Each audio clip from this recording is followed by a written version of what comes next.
Hello, everybody, and welcome to another comedian's interview for my blog and podcast, A Rich Comic Life. My name is Richard Gill, and my blog describes my experiences of watching over 1,000 stand-up comedians and counting over the last 46 years.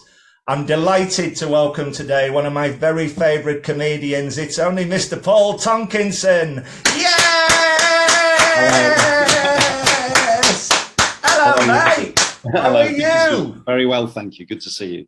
And you, my friend. Thank you so much for doing this.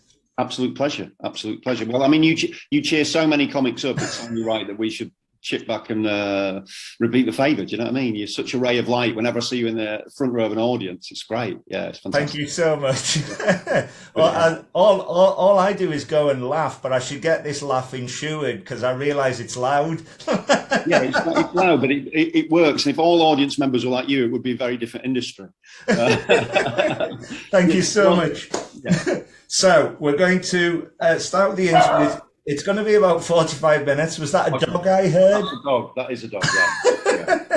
Don't worry. Okay, hopefully she'll settle. If she doesn't, I'll have to let her out into the garden, but hopefully she'll settle. No, that's fine.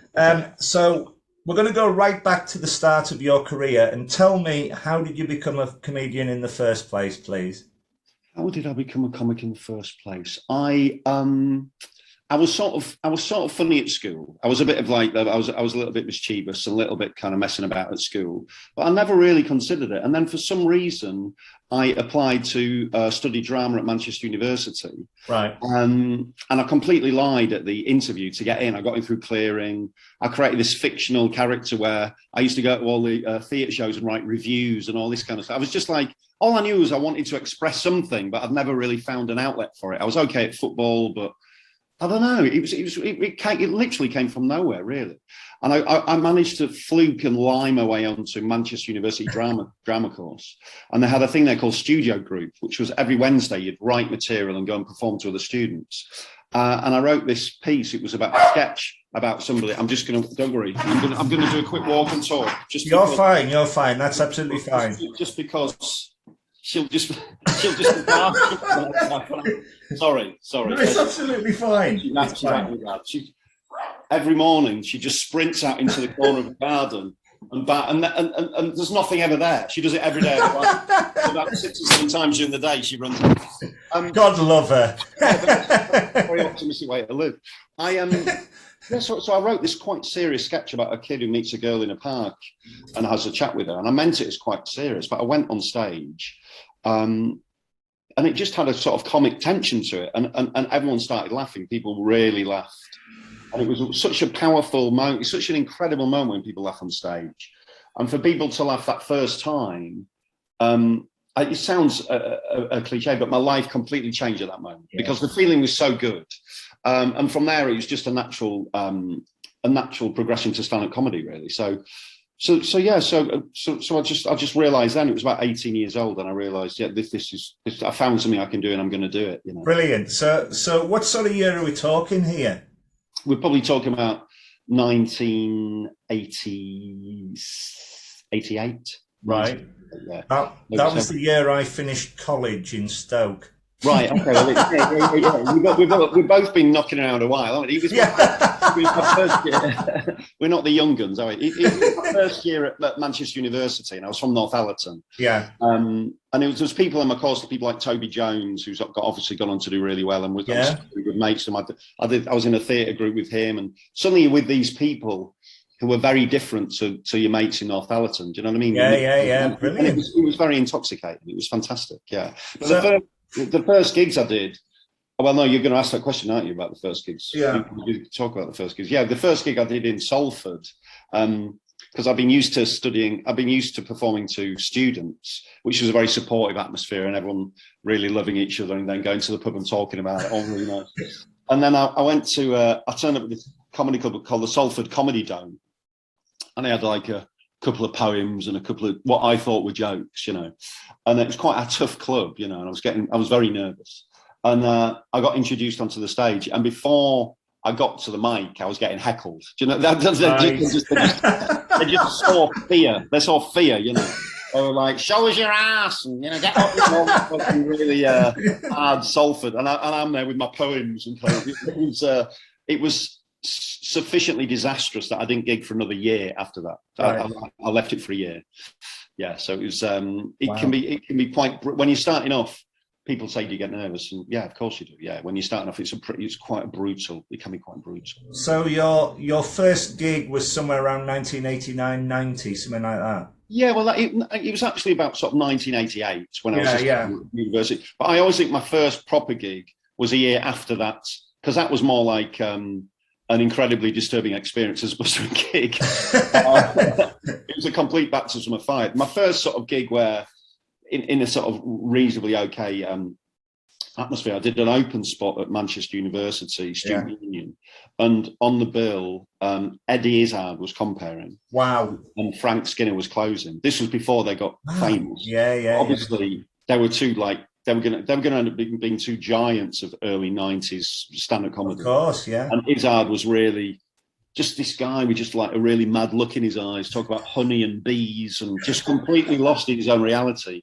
And Skinner was just very relaxed and really cool, and it was a really nice, obviously the combination of styles and stuff, but it was good to get exposed to people that good that early, And also see the difference in stand-up, see how different stand-ups could be. And there was Izzard with his really like personal sort of vision, and Skinner was more like man of the people, but they could both go down really well at a comedy night. It was really interesting. So I think that was my first gig. Really. Wow, I've seen them both, like yourself, many times over the years. But the reason why I tried to pin the year on it was my home city is Carlisle, and I've lived in London half my life.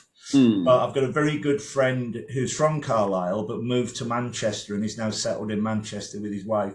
And he used to go to almost as much comedy as I did and book everything in Manchester. So I used to go to the Student Union and all the other clubs. And I'm sure I saw you on a bill very early on in your career. Yeah, you probably did. I used to do lots of gigs at the Old Steam Brewery. Which was a gig in Manchester.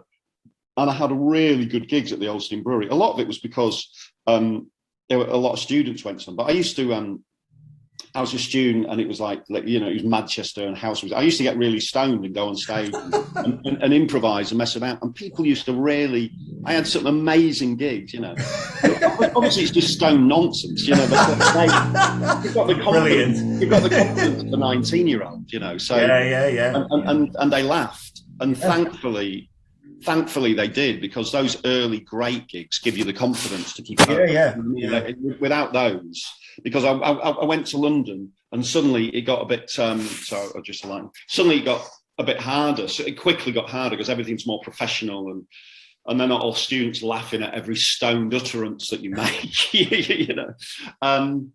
So yeah, it was great. Without those first gigs going so well, you never know whether you'd have the confidence to continue. Yeah. Whenever I see your name on a bill, this is so true. I always smile because I know you're such a great comedian, and you're going to make me laugh. So that is just. That's what you want, as opposed to wince, as opposed to cringe in anticipation. The question I've got for you is, I can't ever imagine you having a bad gig, but what was do you have a best and worst gig in your extensive career? I mean, I've had I don't tend to work that well in corporate environments. Right.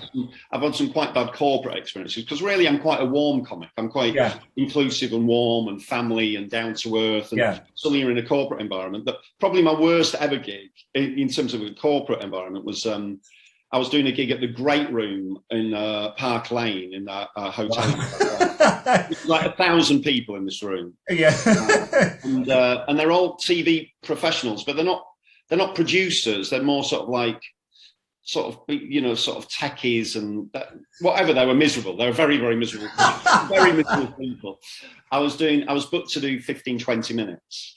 And there's always a thing at corporates of just don't be rude. Whatever you do, Yeah. So I go on stage, I'm trying to be funny. It's not really working. People start chatting. And you always think, don't be rude because you don't want to jeopardize payments. Whatever you do, don't jeopardize payments. Do you know what I mean? I'm going to do my time and I'm going to get paid, you know, at the very minimum. That's what I'm going to do. This is bad. The only advantage of this is I get paid in a month. Yeah. But it got so bad, I just thought, who cares? And I've started launching into like really like quite dirty stuff, you know. And it started doing well. It started to work. I started, you know, doing dirty stuff, and it started working. And at that point, the organisers cut my mic off. Oh no! Yeah. Oh no! That's horrible. Just winning this very difficult gig. Oh mate, that's and then awful. you're just gone there. It's like someone's like snipped your testicles off. So that was bad. That was bad. But I've also like been. You know, I was doing a gig very early on in my career in Manchester, and it was a nightclub. And for some reason, we were booked to go on after the nightclub had started. So people were dancing, having a good time. And then it was like, all right, if everyone can clear the dance floor, we're going to have some comedy. I'm like, I mean, I had to be escorted from that gig for my own safety. I mean, people wanted to attack me. Do you know what I mean? It was like, you know, so that was...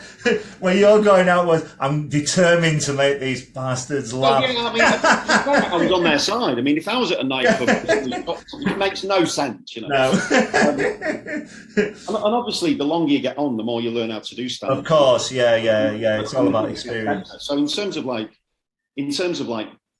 best gigs, it's hard to say because sometimes, I mean, I remember once I did a gig in a university in where was it now? Well, it might have been Lampeter University, or right. The name might come to me, and it was when I was just starting to work out what made me funny, and I was on with Carolina Hearn. Brilliant.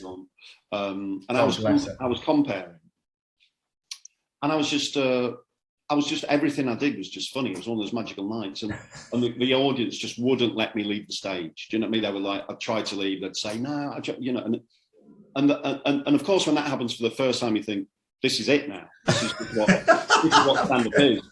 My stand-up can do no wrong. Yeah, my stand-up is a series of people of rooms where they won't let me leave. You know, of course, it never happened again. It just happened once, and that was incredible.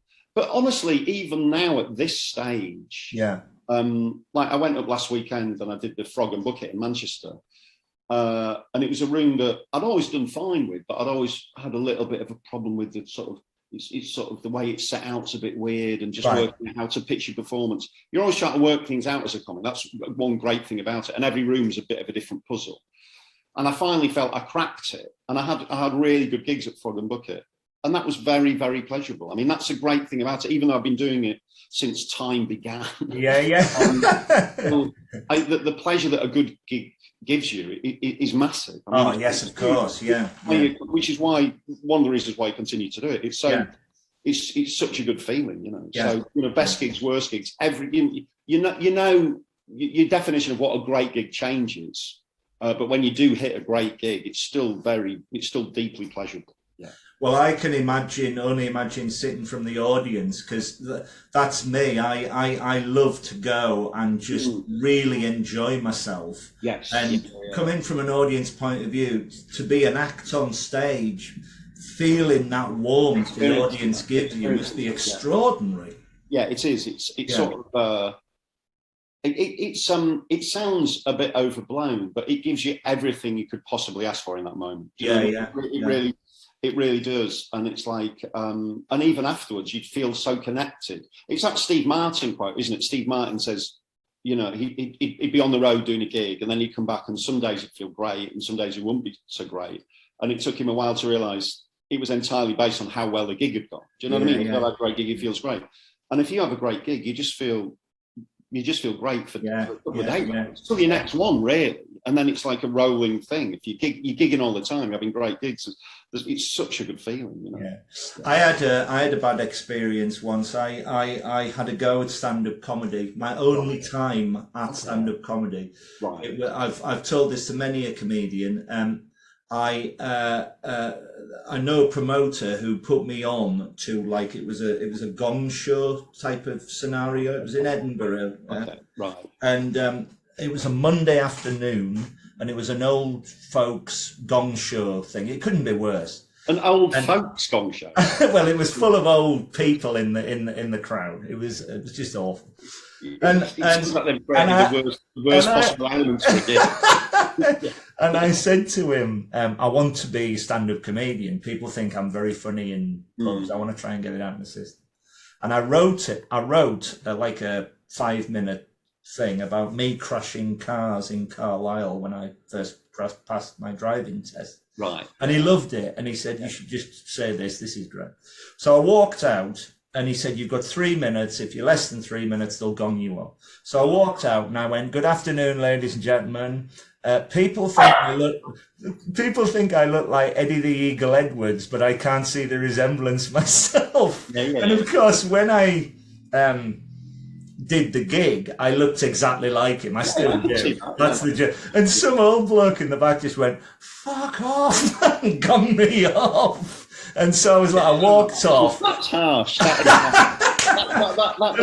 didn't deserve it. Made the effort. You've got a classic opening line there. He's in a bad mood, that guy. He's in a bad mood. Well, the promoter said to me, have another go, and the same thing happened. So I said to him, look, I said, never say never again, but I think my place is in the audience supporting all the people who can do it well. So. Yeah, maybe. Or maybe it's just Edinburgh, do you know what I mean? Yeah. Monday afternoon gong show. Couldn't get any more worse elements. It wasn't the best experience. Yeah, do you know what I mean? It's like, yeah. Anyway, let's move on to Edinburgh. You deservedly won. There is a question before that. You deservedly won the 1992 Time Out Act of the Year award. Well done. And the Time Out Stand-Up Comic of the Year 1997. Well done, you. Yeah. It was good I mean, the 92 was that was a New Act of the Year in Hackney, so I was just starting out. Yeah. And it was a really good night. I mean, all my mates came, and I was just emerging, just moved to London, just started doing had loads of material about being on the tube, just classic stuff about when you stand on the tube and then the tube starts going and you've got to not fall over, and tube surfing and all. Yeah. And it went well, and I had a really good gig. And by this time I'd stopped getting stoned before I went on stage, but immediately after I did. So I left stage, got really stoned, and then they said I was a winner. So I was just like really stoned on stage. Brilliant. And then all my mates ran. So they were so excited, they ran to the front of the stage. One of them fell over, smashed his knee, and he ended up in hospital that night. We had to go straight to A&E. So it was it was just one of those mad sort of mad nights. Brilliant, but really good fun. And yeah, it was great. It was nice. What's your view on competitions? Do you think they're a good thing for a comedian? I think industry-wise, I don't know whether they've got any power anymore. I mean, they used to have a bit of power, but I think like the industry generally, there's so many channels, there's so many awards, so many different things going on. It's quite hard for any of them to break through. Yeah. But it's good for a comedian to work. Sorry, is that a plane going on? Oh, it's the traffic outside. Don't worry about it. No. I thought it was just rumbling. I thought earthquakes. It won't be. It won't affect you. Earthquakes. I thought it was. I suddenly go. It's good for comedians to learn how to deal with pressure. Yeah. So competition gives them a bit of a taste of pressure, and because a lot of comedy and success in a comedian's career or whatever is delivering in pressure moments and how you and how you rise above it or whatever. So they're good just for that reason, just psychologically, and maybe the odd one helps if a manager comes to see you or whatever, So they certainly do no harm. Yeah. I when I first started this blog, I was invited to go on a writing course by a promoter. And I didn't really want to go, but I went for half a day, and the people around me all wanted to be reviewers, and she went round every one of them and really laid into them. You know, they were all going about it the wrong way and everything. And then she came to me and she said, "We've forgotten why we've invited you." I said, "Well, I'm not a reviewer. I'm not a diarist. I'm not a critique. I'm a member of the audience and I'm out to have a good time. And I think I've got a very good idea for a very positive blog." And that's what I'm hoping I've done, because it's so passionate. And they never bothered me again. Anyway, let's move on to Edinburgh. I am very fortunate to go to the Edinburgh Fringe every year. I haven't been this year in 2021. I haven't been in 2020, of course. But I've been every year since 2005. And when I go, I always go the middle week and I see about 50 shows. I'm mad and I'm just exhausted by the end of it. What was your first Edinburgh Fringe like? Can you remember? And I went in 1994, right? And it was pretty hard. I mean, I enjoyed it. It was really. I did an hour a night for the first time. I did my show, and I thought I was okay going up. And I found it quite difficult. You had your first bad reviews, or good reviews as well. But your first, the pain of your first bad review. It's like, how can this person think this of? Do you know what I mean? How can they interpret my work like this? And I also had an agent at the time who was very hands-on. He was very good, actually. He was very good at making me funnier. It's a guy called Paul Dudridge, who managed some good people in the 90s. He managed Rob Brydon and Phil Jupiter, some various people. He was great. But part of his thing was he really broke down your comedy. He really to help you get better.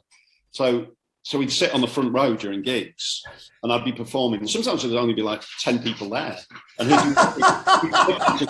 see how the gags went over, and sort of like, so it was micromanagement, and so it was pretty tough. But to be fair to him, next year I came back and I had a great Edinburgh. I was really strong. I had great reviews and I sold out, and it was fantastic because of the work that we both put in the first one. Yes, of course. And it's Edinburgh undoubtedly makes you better, and the first one was great. It was very incredibly intense. Yeah. I think again, with being an audience, a member of the audience, I every year I always design this massive spreadsheet where what I'm going to go and see and make sure all my friends come up at different times and everything. And I think obviously the audience experience of it is much different to what a comedian must go through, because if you're there for the whole month, that's 25 shows, and that can be knackering. Yeah. It's really tiring. It takes an awful lot out of you, and it also takes away the summer as well. So you come back and the summer's gone. Yeah. And you've got to cope with that sort of being with all the comics and people having massively different festivals. I always think the posters should change during the festival to reflect the festival you're having. So on the first day, it's everyone's like, everyone's like really, really, and over the weeks, the posters should. It should change. It should be like holograms. It's a trade show. It can be quite political. Yeah. I've seen fantastic comics get unrecognised by Edinburgh. But it's great fun if you've got the energy to really throw yourself at it. It's amazing. Yeah. I did like 6 or 7 between mid-90s, and the last one I did was 2007. Right. And I really enjoyed that last one, but it sort of stages in your life and whether it makes sense and stuff to go, and it's hard for me to justify now going to Edinburgh. I still nip up and see people and do the odd show, but to do a whole month becomes a bit more, as you say, it's hard work, Yeah. I always remember there was a comedian I saw who shall remain nameless in a little tiny cafe. And I was there with a friend of mine who was reviewing his act for a newspaper. Right. And he walked on, the comedian, and there was me, my mate, and a Scotsman in the front row. There was about 3 people in a room of about 80. Could have been 80.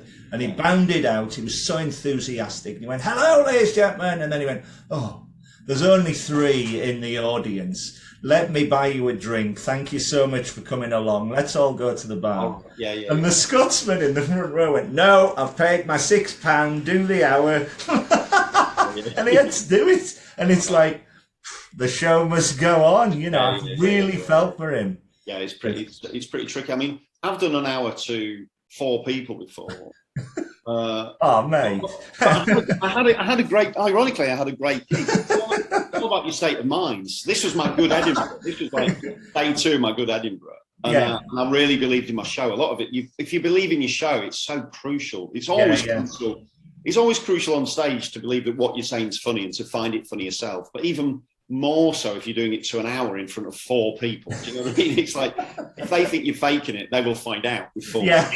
And I won stage before, and then at one stage, one bloke went to the toilet, and then you put it free. Do you know what I mean? But such was my energy. I was splashing out all over. Brilliant. And that's called youth. Do you know what I mean? That's youth energy. This is the thing I get with your act. It's so energetic, and you're so confident on stage. You mentioned it before, you touched on it before. Do you suffer from any nerves before you go on stage? And if so, how do you cope with them? I think you always suffer from some nerves. I think it's sort of like, it's more sort of like a dread that's building up during the night. You owe someone something. Do you know what I mean? It's like, and I think it's important and I think it's good to feel that. And I think, you know, initially, I mean, like, I've had like experiences where you're doing like gigs for like 15,000 people, you know, for the first time, and that can be that can be nerve-wracking. And you just got to, you just say to yourself very simple messages. It's just like, I've done this thousands of times. I can obviously do it. The more relaxed I am, the better it's going to be. It becomes a bit. You just change the way your head's thinking, don't you? You try and change state. You try and say, I'm not nervous, I'm excited, and you know, there's excitement and an experience to be enjoyed. And you know, there's that sort of, you know, Woody Allen talks about luxuriating in the act of performance, and it's true. You know, the more you luxuriate in the act itself, every gig is different. And you have to embrace that difference. That number of people, you'll only be in front of that number of people for one time ever in your life. It's honouring that. It's trying to hit you with a fresh frame of mind and That's fascinating. You've got to try and look. For me, I have to try and love the crowd. I have to try. And sometimes that can be quite difficult because sometimes they're a bit of a pain. Sometimes they're drunk and aggressive, and do you know what I mean? You've got I have to feel positively about them, you know. Would you say as soon as you walk out and walk from the wings to the microphone, or is it when you start talking that all the nerves go away and you're away? Yeah, something changes the minute you get on stage. I mean, something happens.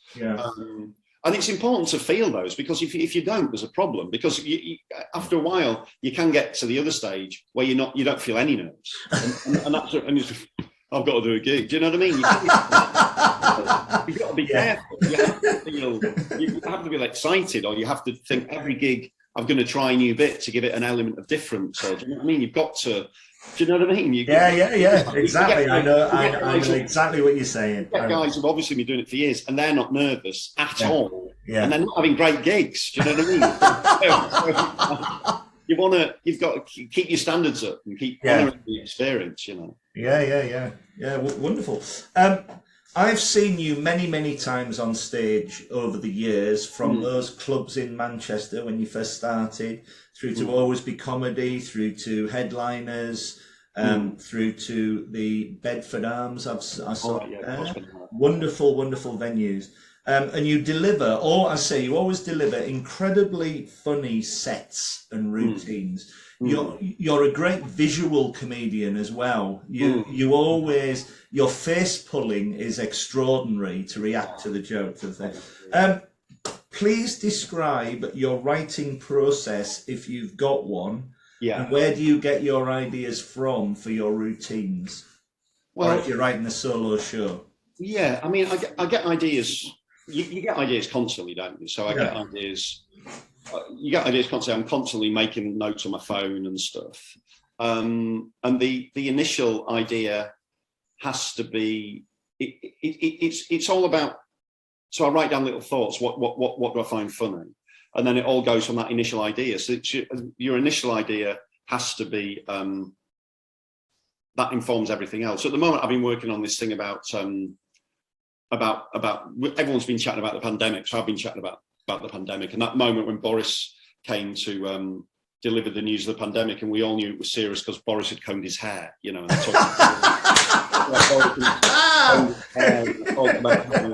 I talk about how, you know, we didn't get Boris in to do serious stuff. Boris is the clown. We got him in to be the clown. But it's weird for that to go, for me to do that. I have to quite like Boris as well. I'm not nasty. I have to. I'm sort of comedically lacerating him, but celebrating him simultaneously because he's a ridiculous figure. And the fact we voted for him makes us a bit ridiculous because whatever happens, the UK voted for Boris, and suddenly he's got to front a pandemic, and he doesn't know what he's doing. So it has to come from you, doesn't it? It comes from, and you know whether the thought is funny, and it has to strike true to you.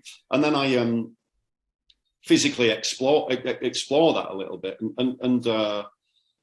and just write and develop and freeform on paper and take it to the stage. And some bits work really well and some bits don't, and you soon find out. And Seinfeld talks about that thing of like some gigs make you contract what new material you do, and some gigs make you expand. Yeah. So when a crowd laughs, it relaxes them, it relaxes you, and in that moment, you often find new bits in your stuff, even after years of doing it. If they're laughing enough and you're relaxed enough, you'll find a new bit and it will develop, you know. So it does develop on stage, but I do 85% of it off stage. And I work at it quite intricately and try and work out how can I physically act this out and how can I paint the picture, you know.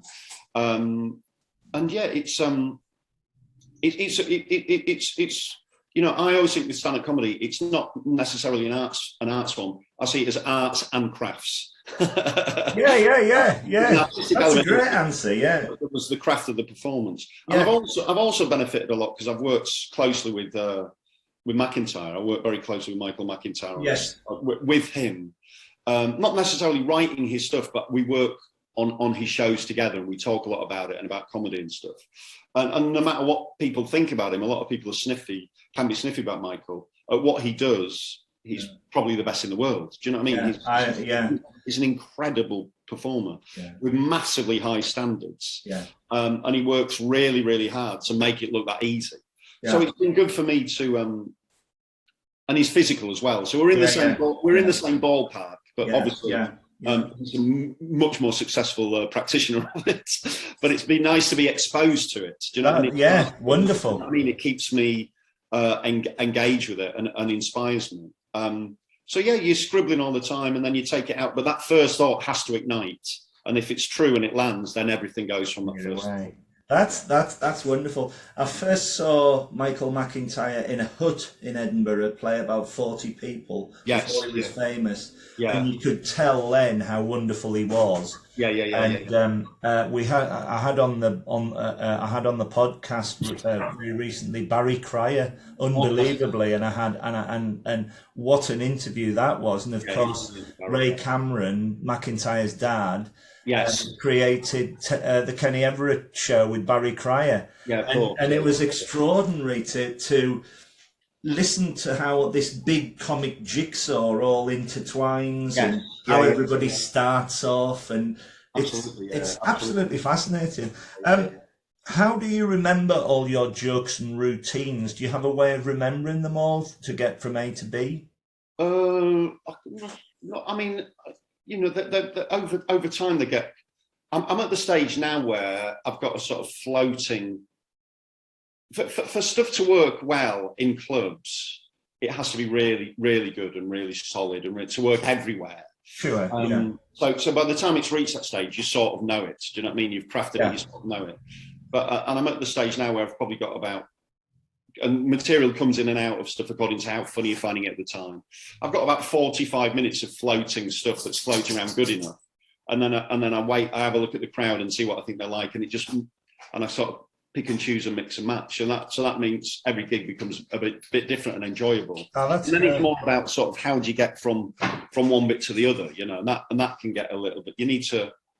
I try and work that out. Think about that a little bit, just so it seems natural. Yeah. But it's sort of it's all in there. But what the worst thing is to be on stage wondering what's coming next. You can't be.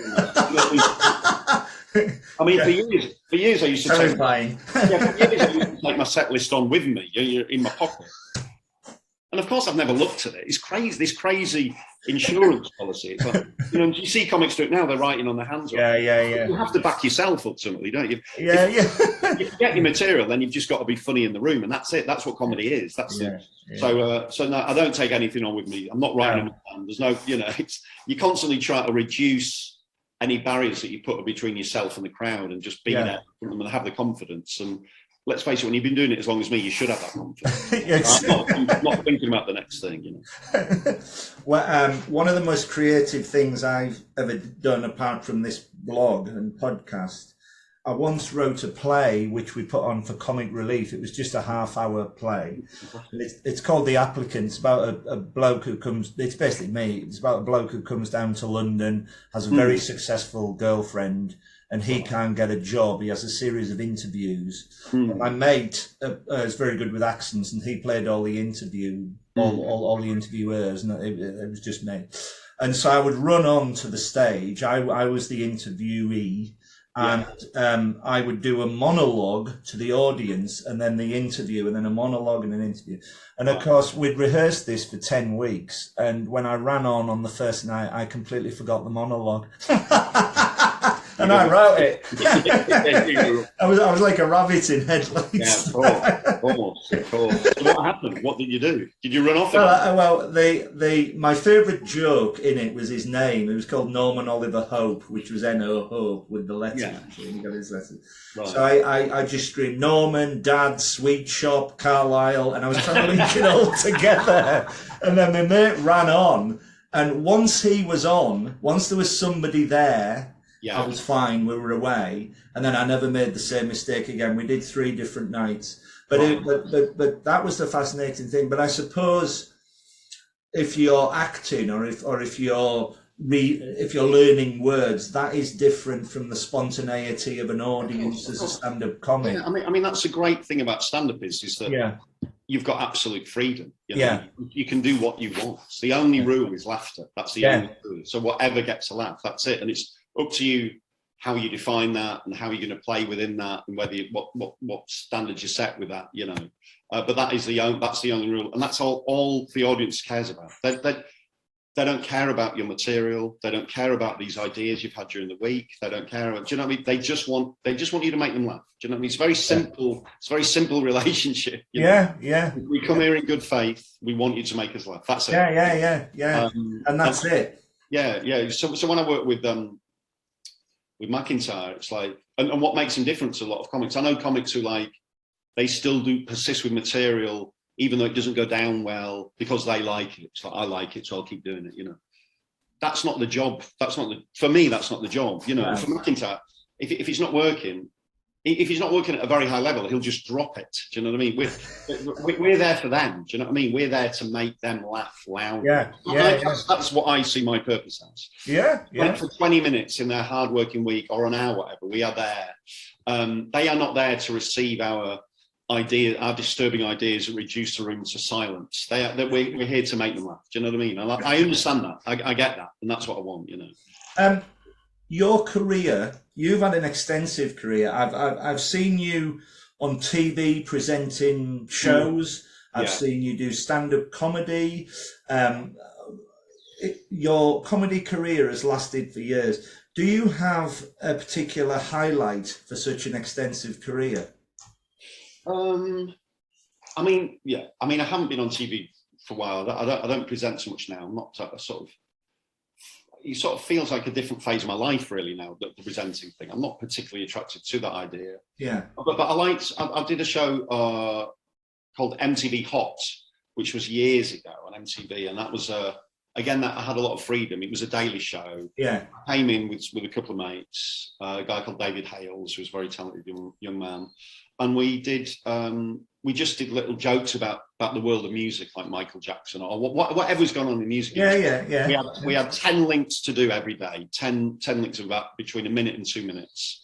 And we could be as silly as we wanted. And it was just really good fun. You could create characters or do little opinion pieces or little rants. And it was just me in a white studio performing to a camera. And it was just really good fun. It was just really, really good fun. That's brilliant. And it was that freedom was great. It was a great first job in telly, just to do and play around and have fun. It wasn't my first job in telly, but it was a really nice job. I enjoyed it. I enjoyed hosting XFM Manchester, the radio show there. I enjoyed doing morning radio. I think doing morning radio is a very privileged position because you're waking people up. You're introducing them to the day, you know. And again, you've got a lot of freedom in morning radio. You read the papers, you have a chat, you take some phone calls. The show changes. Do you know what I mean? There's that sort of freedom. Brilliant. Yeah. Of course. Yeah. Like that. And recently, I wrote a book about running. And that did really well. That's doing well. And so there's always highlights. So if you're engaged in what you do, or when I go touring around the world with McIntyre, we do big arenas. That's very, very pleasurable. Yeah. To be fair, I feel existing in this industry for as long as I have is just a series of highlights. Really, I mean, that's brilliant. I mean, the reality of driving to Manchester isn't a highlight, but the reality of performing in Manchester and really making people laugh and the feeling afterwards still remains a simple pleasure for me. And you know, I come from a background that's very much not geared around showbiz at all. Yeah, I remember when I told people that I was going to go away and study drama in Manchester. The postman I lived in Northallerton. The postman from Northallerton came to me. He said, "You don't want to work in show business. You know, show business. They've got Jews. They've got drugs. They've got gays. You know, it was like that was my incredible. That was great. What a laugh. Let's go. But my background's completely anti-showbiz, you know. Do you know that? That's what a wonderful answer again. It's all gravy for me. It really is. It's all fantastic, you know. Well, long may you carry on, my friend, because you're hilarious. You really are. Let's move on. During the last 18 months, of course, it's been an awful time. Have you done many online gigs, or what's your view of them as opposed to live stand-up gigs? I mean, the truth is I didn't do any online. Right. I was lucky enough financially not to need to. So if I'd have had to do them for money, of course I'd have done them. Yeah. But I didn't have to do them. And to me, they're so not what stand-up is. I didn't want to do them as sort of as an experiment. People are saying, "Oh, isn't it a shame that the Zoom gigs are going?" I don't think so. But I mean, there's a case around some people can't make normal gigs. There's a case about inclusivity. I totally get that. I see the purpose they serve. Yeah. I just don't really want to do them. And I couldn't even do Zoom socially. I found it just didn't get me. I'm so pleased we're here. Well, this is fine, but because there's only two of us. Yeah. My mates tried to do like a Zoom quiz early on in pandemic, and then you can't speak at the same time. It was like mock the week with mates, you know. It was just tragic. You got to wait to say something, and then I couldn't even. Honestly, it made me miss my mates so much. It was the illusion of connection with them, because when you see all your mates, you go in different rooms, you have different chats with different people at different times, and I found it. I'm just not I don't think I'm psychologically strong enough, you know. No. But I know comics who did Zoom gigs, and they just said, "I'm doing it for the money, that's it." And they were so disengaged. I know some comics who did Zoom gigs and they turned the sound off, so they couldn't even hear the crowd. They're just walking around the room doing their material. They're not even reacting to any sound at all. That's not an experience that interests me. Do you know? Yeah. What is because the check's in the post. So What is fascinating about them was that I went to a lot of them. Yeah, you were part of the ABC front row, which was done really well. But I also went to the Happy Mondays one, Sean James. Nice. And on Fridays, I used to go to Jarlath Regan's Return of the Crack one. Right. And done well, they were really good. But, yes, absolutely.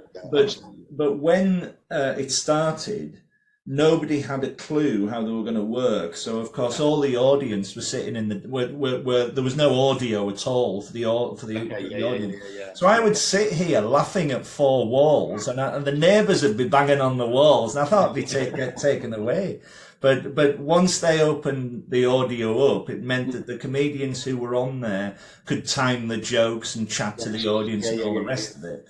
But I'm with you. There is something very, very special about live gigs because you're in the moment and anything can happen. So Friday or Saturday nights, I love to have a few beers, invite a load of friends out, and then just sit down in an audience and say, right, make me laugh. And I mean, pre-pandemic, no one was standing around after a great gig thinking, I wish we could do this on Zoom. Do you know what I mean?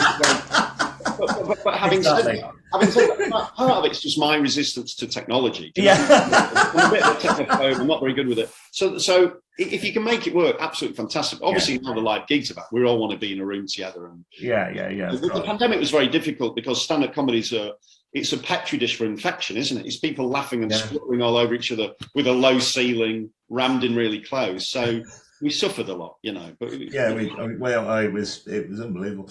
Let's move on. Who are your favourite comedians, past and present? Did you watch a lot of comedy growing up? I watched comedy growing up. I mean, British television. I liked people like Kenny Everett, Lenny Henry. Yeah, I thought was very funny. I used to like Woody Allen when I was a kid. I wrote a dissertation on Woody Allen as a student. Wow. And I used to record myself sort of doing Woody Allen impressions, chatting about that sort of thing. But probably the main comic who had an influence on me when I was growing up and considering doing stand-up was Richard Pryor. I love Richard Pryor. And obviously I still love him. And obviously he's very physical and we've got a different physicality. His physicality is so smooth, and he's just a master of that kind of physical routines. Quite an old-fashioned style of stand-up really now, but I absolutely adored Richard Pryor, Steve Martin. Yeah. And then moving more contemporary people like Patrice O'Neill, I really liked, unfortunately. Rest in peace, old Patrice. He was fantastic. Jackie Mason. Yeah. Just great stand-ups. Funny stand-ups when you see them, and just great stand-ups. Billy Connolly, obviously, exceptional, fantastic. Yeah.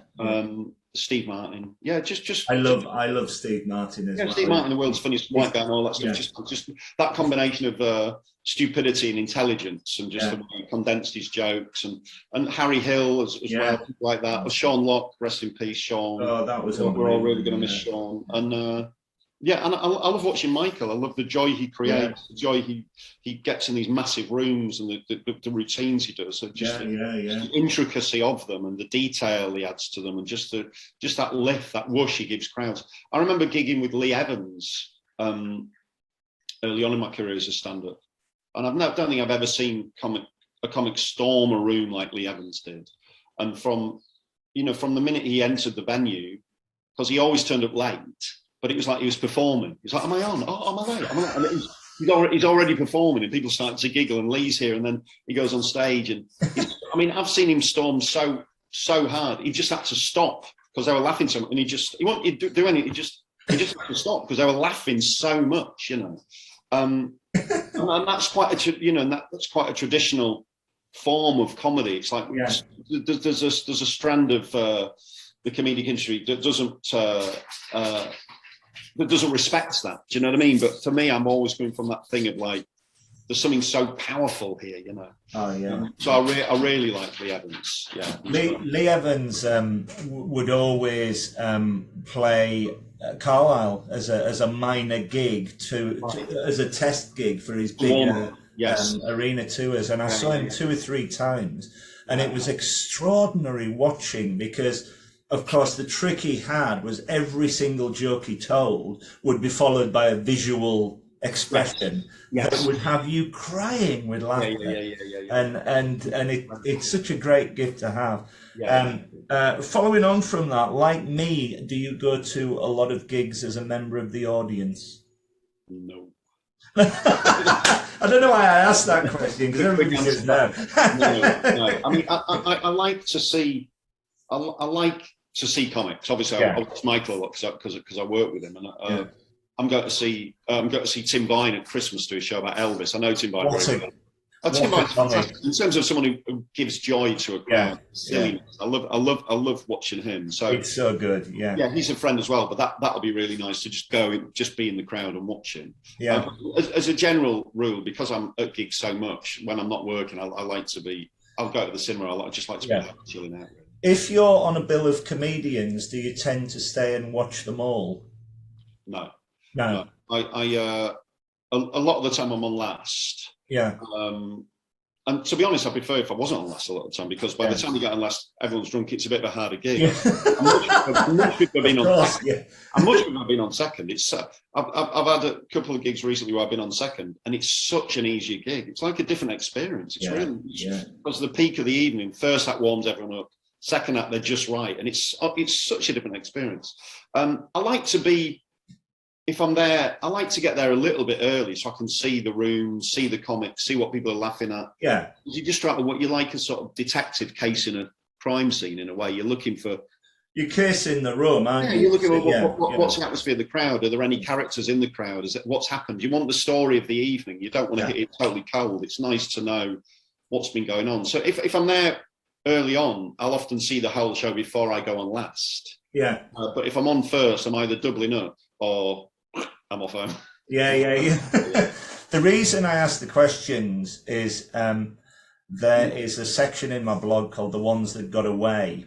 Right. And I've written 25 comedians who have either sadly passed on or have missed seeing. And top of the tree for me was Morecambe and Wise, who, when we grew up, I've never seen any comedians on TV where an entire family was crying with laughter. We were very fortunate. We were on holiday in Scarborough when I was 7, and I saw Les Dawson, and he was extraordinary. And then a year later we saw Tommy Cooper.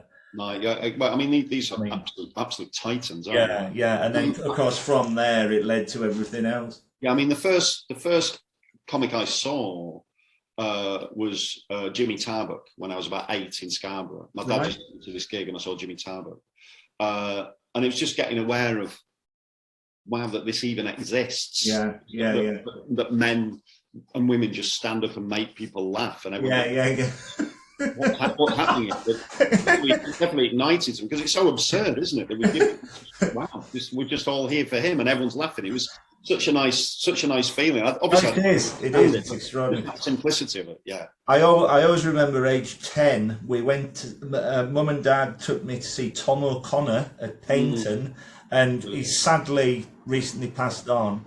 But he's of note to me because I can remember as clear as day. He was on doing the patter and the comedy on stage, and I suddenly burst out laughing at him. And he got floored. It floored him because I was too loud. And I thought, Mike, was that me? And he walked off and then came back on again and carried on. And he sort of like nodded to me at the end of it.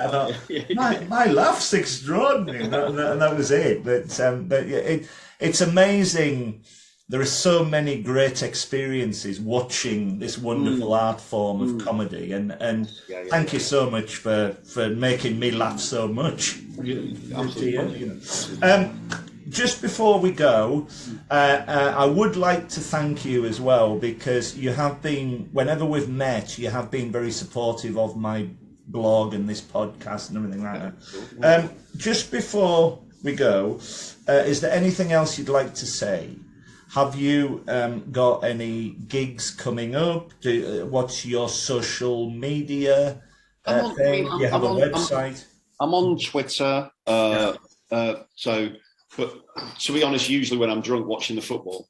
But I do. The podcast, running commentary, I do a podcast. It's not just about running by any means, but me and Rob Deering record it when we run. And I've seen you both on there, yeah, that's been going for a few years, and that's doing well. So that's worth it. We talk about comedy a lot in there and our lives and stuff. And I've just my book was lucky enough to win a Daily Telegraph Sports Entertainment Book of the Year award recently. Congratulations! That's out. 26.2 Miles to Happiness. That's out. So if you want to have a little read again, it's not just about running; it spins into comedy and life. Yeah. I'm going to buy it. I'm going to get it, definitely. Next time I see you, I might just give you a copy, mate. Don't worry. Oh, you're very kind. Well, thank you so much. You've been an absolutely wonderful guest, and I'm looking forward so much to see you again live soon. I really am. You're a very, very funny man, and long live what you do, because it's just such a positive thing. Same here, mate. I feel exactly the same towards you. I really do. Very much appreciate it. Well, you're very kind. Thank you so much. Best. Thanks now. Bye-bye.